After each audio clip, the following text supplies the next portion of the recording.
Hello dear students, मैं doctor हंसा लोनायत, associate professor geography. आज हम BA part third practical geography की क्लास में शंकु प्रक्षेप की रचना विधि के बारे में जानेंगे। देखिए, सबसे पहले हम सवाल जान लेते हैं कि किसके आधार पर हमें शंकु प्रक्षेप की रचना करनी है। मापनी 1:12,50,00,000, मानक अक्षांश 45 डिग्री उत्तर, क्षेत्र का विस्तार 0 डिग्री से 75 डिग्री उत्तरी अक्षांश और 60 डिग्री पश्चिम से 60 डिग्री पूर्वी देशांतर पर एक शंकु प्रक्षेप की हमें रचना करनी है, जिसका प्रक्षेप में जो अंतराल है वो है 15 डिग्री का। तो देखो, जब इसके आधार पर हमें ये सारी चीज़ें दे रखी हैं, आरएफ भी दे रखा है, स्टैंडर्ड पैरेलल भी दे रखा है, क्षेत्र का विस्तार भी दे रखा है और अंतराल भी दे रखा है। इस आधार पर हमें एक शंकु प्रक्षेप की रचना करनी है। देखिए, अभी हमें शंकु प्रक्षेप के अलावा और भी प्रक्षेप पढ़ने हैं। तो इन प्रक्षेपों की रचना का सबसे जो फर्स्ट स्टेप है वो है हमें लघुकृत पृथ्वी के गोले का अर्धव्यास ज्ञात करना होगा। ये हर प्रक्षेप में हमें ज्ञात करना है। क्या ज्ञात करना है? लघुकृत पृथ्वी के गोले का अर्धव्यास, जिसको हम शॉर्ट फॉर्म आर के नाम से जानते हैं। ठीक है। अब ये लघुकृत पृथ्वी के गोले का जो अर्धव्यास है, इसका फॉर्मूला है, और फॉर्मूला क्या है? पृथ्वी का वास्तविक अर्धव्यास डिवाइडेड बाय निरूपक भिन्न का हर, यानी जो आरएफ हमें दे रखा है सवाल में वो। ये चीज़ आपको ध्यान रखनी है कि प्रक्षेप में पृथ्वी के लघुकृत गोले का अर्धव्यास को ज्ञात करने के लिए हमें आर को ज्ञात करने के लिए फॉर्मूला अप्लाई करना है, और उसमें वो फॉर्मूला क्या है? पृथ्वी का वास्तविक अर्धव्यास डिवाइडेड बाय जो आरएफ हमें सवाल में दे रखा है, यानी निरूपक भिन्न का हर। अब जो चीज़ आपको हमेशा ध्यान रखनी है वो ये रखनी है कि जो पृथ्वी का वास्तविक अर्धव्यास है वो सेम रहेगा हर वक्त। तो पृथ्वी का वास्तविक अर्धव्यास कितना है? 63,50,00,000। ये आपको बिल्कुल दिमाग में रखना है, क्योंकि ये हर प्रकार के प्रक्षेप में आपको ज़रूरत पड़ेगी इसकी। तो ये क्लियर हो गया। पृथ्वी का वास्तविक अर्धव्यास 63,50,00,000। और अब हम इस आर को जानने के लिए क्या करेंगे? 63,50,00,000 को डिवाइड कर देंगे 12,50,00,000 से। ठीक है। अब 12,50,00,000 को जब हम डिवाइड करते हैं वो कितना आता है? 5.8 सेंटीमीटर हमारा सवाल आया। ओके। अब हम क्या करेंगे बच्चों? 5.8 सेंटीमीटर की एक ओबी रेखा खींचेंगे। ठीक है। ओबी रेखा हमने खींच ली। उसके बाद हम क्या करेंगे? ये जो ओ और ए रेखा है, ये इस पर परपेंडिकुलर खींच लेंगे 90 डिग्री पे। ये हमारी ए रेखा हो गई। ए ओ बी हमने खींच लिया। फिर 5.8 सेंटीमीटर को, ये जो 5.8 सेंटीमीटर को कंपास में भरेंगे और एक चाप खींच देंगे। ये हो गया आपका। अब आपका नेक्स्ट स्टेप क्या होगा? आपको प्रक्षेप में अंतराल दे रखा है 15 डिग्री का, तो आप अंतराल बताएंगे 15 डिग्री का। 15 डिग्री का अंतराल के लिए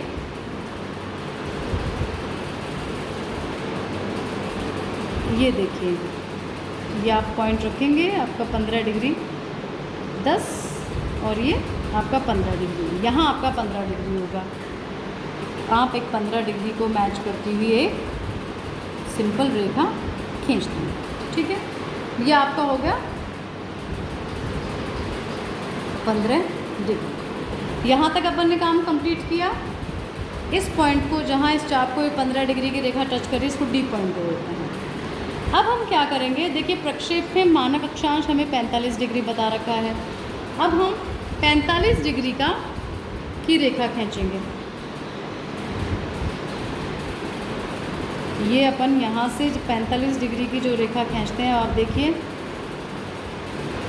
10, 20, 30, 40, ये देखो,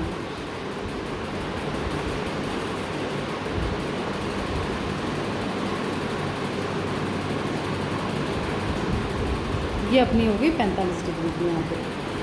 अब इस पॉइंट को भी हम क्या करेंगे, 45 से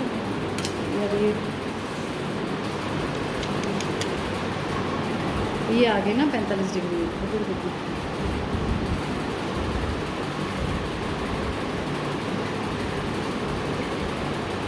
ये देखिए आप 45 डिग्री का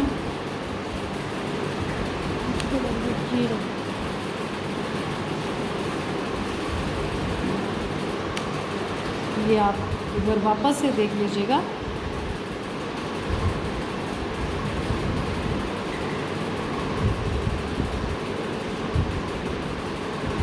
ये अपनी 45 डिग्री रेखा होगी यहाँ पर, और आप 45 डिग्री पे ये कोण बना लीजिएगा, ठीक है।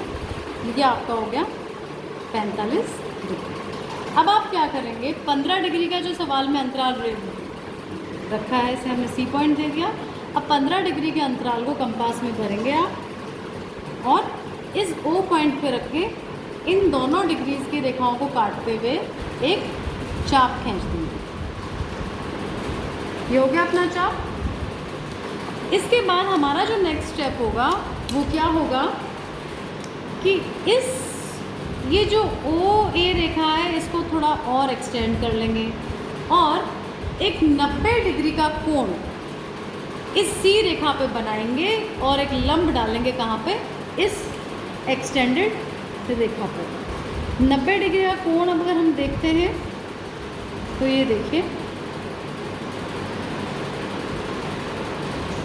यहाँ हमारा 90 डिग्री आएगा, ये जो पॉइंट है, ठीक है। आपने पॉइंट लगा लिया। अब यहाँ से आप ये 90 डिग्री ले लिया आपने, ठीक है। ये हमारा हो गया पी पॉइंट, पी पॉइंट। अब ऊपर का जो आप एक्स्ट्रा है वो आप बता सकते हैं। ये आपका प्रक्षेप का ये पॉइंट कंप्लीट हो गया।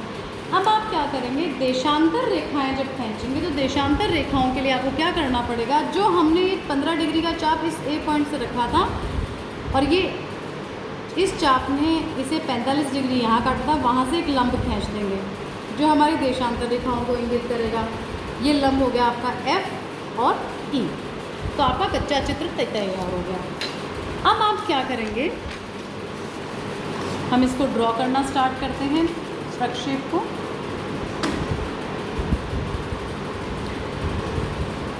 इसके लिए सबसे पहले आप प्लेन शीट पर एक स्ट्रेट लाइन खींचिए, ठीक है। ये हमारा पॉइंट पी हो गया, ये वाला पॉइंट, ठीक है। सबसे पहले हम क्या करेंगे, जो हमने मानक अक्षांश माना है इस पी पॉइंट से यहाँ कंपास में भरेंगे, इस पी पॉइंट पे रखकर एक चाप खींच लेंगे। ये अपन ने चाप खींच लिया। ये चाप जो होगा वो हमारा क्या होगा, मानक अक्षांश होगा, ठीक है। इसके बाद हम क्या करेंगे, हमें 15 डिग्री के अंतराल पर देखिए आप क्षेत्र का विस्तार कितना बता रखा है, क्षेत्र का विस्तार बता रखा है 0 से 75 डिग्री, यानी 0 से 75 डिग्री उत्तरी अक्षांश। तो अपनी 45 डिग्री के ऊपर कितनी रेखा बनेगी और 45 डिग्री के नीचे कितने अक्षांश रेखाएं बनेंगी, ये हमें ध्यान रखना है। तो हम 45 डिग्री के नीचे हमारी 3 रेखाएं होंगी। 15-15 डिग्री का क्योंकि हमें अंतराल रखना है तो हम इस अंतराल को रखेंगे। 45 डिग्री से 3 अक्षांश रेखाएं आप नीचे रख लीजिएगा, 1 2 3।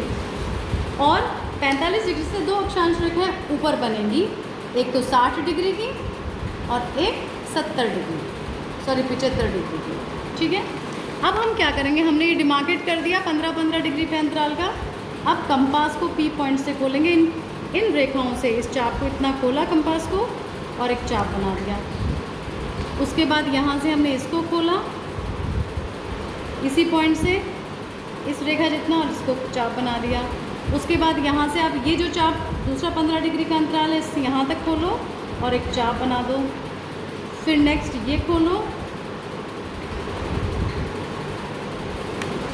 ये बना दो, और नेक्स्ट ये खोलो और एक ये चाप का बना। ये अपने चाप सारे बन गए। ओके, अब हम क्या करेंगे, हमें ये हमारे अक्षांश वृत्त सारे बन गए हैं। ये जो एक्स्ट्रा है ये हम अभी यहाँ से मिटा देंगे। अक्षांश वृत्त सारे बनने के बाद हम अब देशांतर रेखाएं खींचेंगे। तो इसमें बहुत सरल है, केवल हमें जो हमारा मानक अक्षांश है उस पर जो हमने ये एफ पी लंब डाला है वो देशांतर रेखा का गैप होगा। दो देशांतर रेखाओं के मध्य इतनी दूरी होगी। इसको आप कंपास में भर लीजिएगा। ओके, हमारा 45 डिग्री ये है। तो अब देखो क्षेत्र का विस्तार हमारा क्या है, 60 डिग्री। जो सवाल है 60 डिग्री पूर्वी पश्चिमी देशांतर से 60 डिग्री पूर्वी देशांतर, यानी हम यहाँ से 60 चलेंगे और 60 तक आएंगे। ये हमारा कितना रहेगा, 0 डिग्री का रहेगा। तो 60 डिग्री पश्चिम और 60 डिग्री पूर्वी देशांतर हमें रखना है। तो यहाँ ये अक्षांश वृत्त हमारा 0 डिग्री का है, यहाँ ये देशांतर हमारा 0 डिग्री का है। तो यहाँ से हमें 60 चलना है और यहाँ से हमें 60 चलना है। क्लियर? तो हम क्या करेंगे, ये जो गैप है जो हमने एफ ई ये लंब वाला गैप भरा है, इस हमारा 45 डिग्री पे अपन कितनी रेखाएं बनेंगी, 45 डिग्री 1 2 3 4 4 रेखाएं एक तरफ बनेंगी अपनी। 1 2 3 4, यानी 0 15 30 40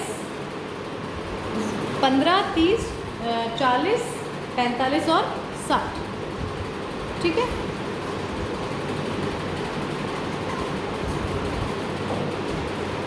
पंद्रह 30 45 60। ओके, 15 30 45 60, यहाँ तक अपनी 4 रेखाएं बनेंगी। ठीक है, अब अपन देखो इधर भी अपन ये करेंगे, 15 30 45 60। ओके, अब ये हमारा रफ स्ट्रक्चर तैयार हुआ बच्चों। अब हम क्या करेंगे, स्केल से ये हमारा पॉइंट रहेगा, इस पॉइंट P से ये जो देशांतर हमने काटा है एफ पी वाले गैप का, इस तरीके से प्रक्षेप का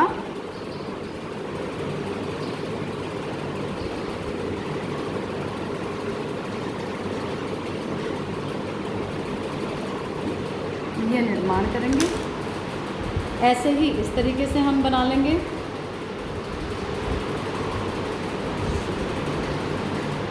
इन पॉइंट से जो भी अपनी देशांतर रेखाएं हैं इन सबको हम जोड़ते जाएंगे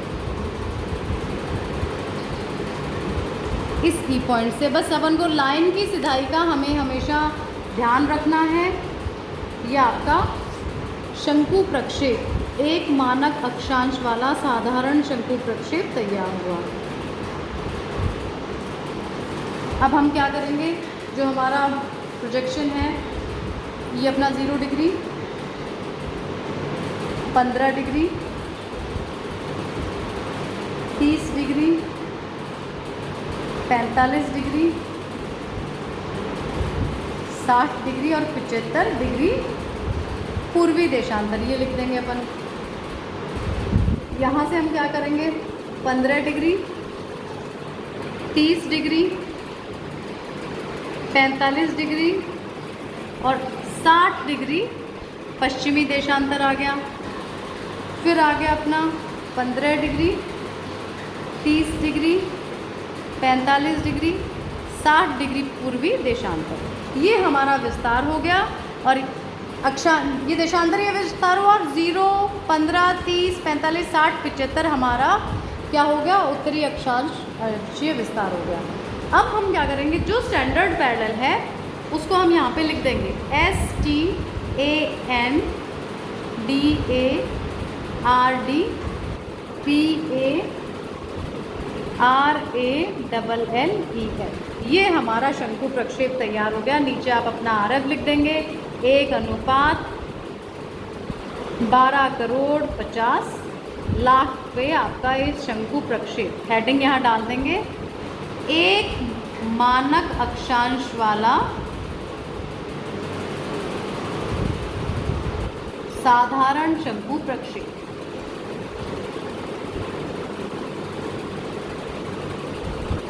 ये आप बहुत इजी प्रक्षेप है, आपको ये सारे स्टेप्स जो हमने फॉलो किए हैं ये आपको बनाने हैं। Okay students.